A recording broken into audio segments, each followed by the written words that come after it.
This training covers the 3 most common violations the district sees related to stationary diesel engines. The top 3 violations we see are for permitting, specific equipment and maintenance required, as well as record keeping. We will cover each of these briefly. First is permitting. Diesel engines over 50 brake horsepower are required to be permitted. All permit applications should be submitted with payment at least 180 days before the planned installation.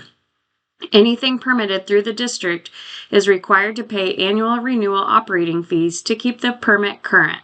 Not paying renewal fees will result in a violation. Your specific permit has been written to incorporate local, state, and federal air pollution regulations.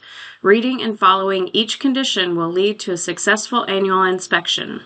If your engine is located within 500 feet of a school, you will have additional permit conditions and restrictions. Be sure to use a mapping tool to search for the nearest school to your business. You can find detailed permitting information on our website. Here you will find necessary applications to complete, supplemental information and forms needed, as well as permitting fee estimates per equipment type. Next, we will cover common diesel engine equipment and maintenance violations. Some engines have diesel particulate filters installed.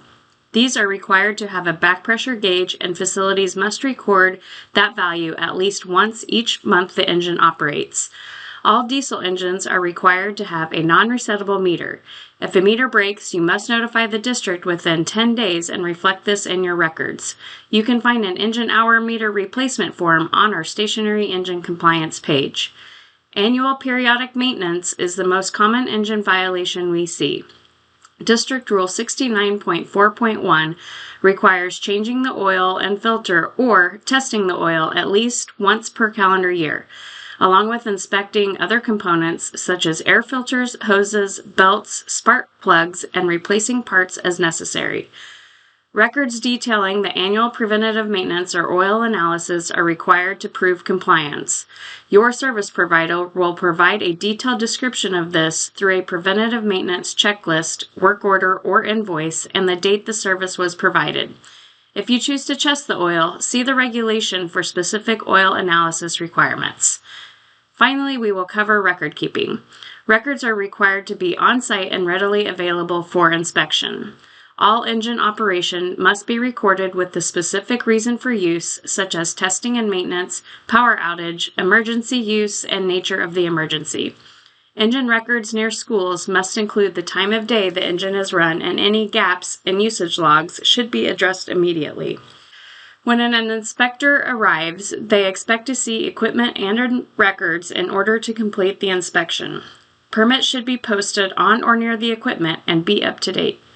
The inspector will use permit conditions to determine compliance with any annual usage limits, time of day limitations, reasons for use, and backup documents for annual preventative maintenance and power outage details. Power outages are considered planned or unplanned depending on who initiated it, the service provider or the facility. Unplanned outages by your service provider count as emergency use as long as proper documentation is recorded. We have recently added the SDG&E outage informational links to our website to see current outages or request an outage letter to back up your records. Please reach out to the business assistant through our compliance division by calling or emailing us for additional information. You can also visit our website at sdapcd.org/compliance to learn more.